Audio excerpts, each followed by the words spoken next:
গোধনপাড়া ঘোষপাড়ায় বোমা উদ্ধারে আতঙ্ক। উদ্ধার ৫ ব্যাগ ভর্তি বোমা, চাঞ্চল্য এলাকা জুড়ে। ভারত বাংলাদেশ সীমান্তের মুর্শিদাবাদের রানীনগরের গোধনপাড়া ঘোষপাড়া এলাকায় চরম আতঙ্ক ছড়াল বোমা উদ্ধারে। গোপন সূত্রে খবর পেয়ে অভিযান চালিয়ে পুলিশ উদ্ধার করল ৫ ব্যাগ ভর্তি বোমা। বিপুল পরিমাণ এই বিস্ফোরক মজুদ ঘিরে তীব্র চাঞ্চল্য সৃষ্টি হয়েছে গোটা এলাকায়। স্থানীয় সূত্রে জানা গেছে, সন্দেহজনক অবস্থায় পড়ে থাকা ব্যাগগুলি নজরে আসতেই খবর দেওয়া হয় পুলিশে। ঘটনাস্থলে পৌঁছে পুলিশ ব্যাগগুলি খুলে দেখে বিপজ্জনক বিস্ফোরক মজুদ রয়েছে। সঙ্গে সঙ্গে এলাকা ঘিরে ফেলা হয় এবং নিরাপত্তা আরও জোরদার করা হয়।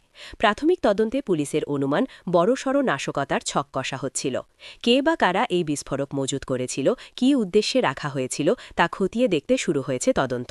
বোমা নিষ্ক্রিয়কারী দলকে ডাকা হয়েছে। এই ঘটনার জেরে স্থানীয় বাসিন্দাদের মধ্যে তীব্র আতঙ্ক ও ক্ষোভের সৃষ্টি হয়েছে।